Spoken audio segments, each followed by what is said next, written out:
In the air of Tehran, the scent of spring blossoms, carbon monoxide, and the perfumes and poisons of the tales of 1001 Nights sway on top of each other.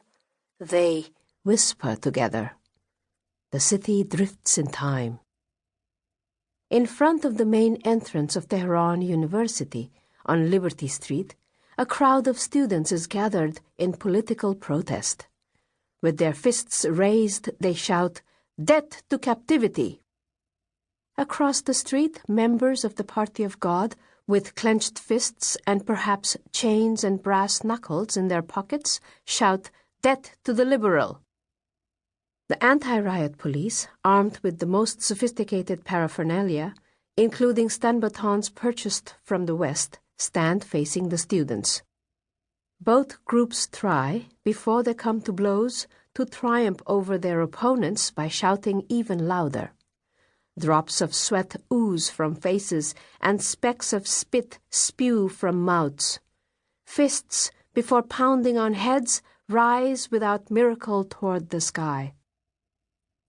It is perhaps because of these fists that from the sacred sky of Iran no miracle ever descends.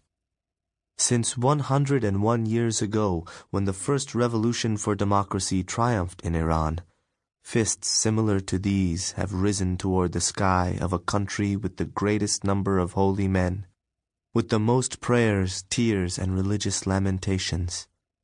And today, I believe, the greatest pleas to God for speeding up the day of resurrection rise from Iran. A short distance away, on the sidewalk, with her back to the steel fence lodged in the 3-foot-tall stone wall surrounding Tehran University, stands a girl who, unlike most girls in the world, but like most girls in Iran, is wearing a black headscarf and a long black coat as a coverall. She possesses a beauty common to all girls in love stories, a beauty that many girls around the world and in Iran who read these stories want to possess. If the ghosts of the thousands of poets who died 1,000 years ago, 700 years ago, or 400 years ago, and the spirit of those yet to be born, who, unlike the living, in the democracy of death, amicably and tolerantly wander the streets of Tehran, see her large black eyes, they will liken them, as is customary of their poetry, to the sad eyes of a gazelle.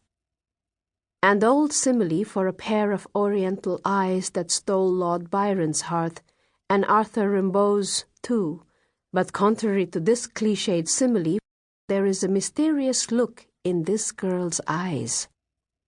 It is as if they possess the power to traverse time, the power to pass through the golden walls of harems, or perhaps the firewalls of websites and internet filters. But the girl does not know that in precisely 7 minutes and 7 seconds, at the height of the clash between the students, the police, and the members of the Party of God, in the chaos of attacks and escapes, she will be knocked into with great force. She will fall back. Her head will hit against the cement edge, and her sad oriental eyes will forever close. The girl attracts the attention of mysterious people who during political demonstrations in Iran monitor the scene from discreet corners and identify people. They point her out to one another. One of them, from a very professional angle, takes a photograph and films her. I know. This girl is not a member of any political party, but she is timidly holding a sign that reads, "Death to freedom, death to captivity."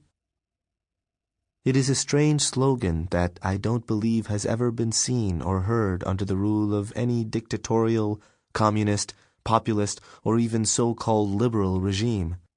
And I don't believe it will ever be heard under the rule of any future regimes that for now remain nameless. When they pause to catch their breath in between shouting their slogans, the students seeking freedom and democracy point to the girl and her sign and ask, "Who in the world is she? What is she trying to say?"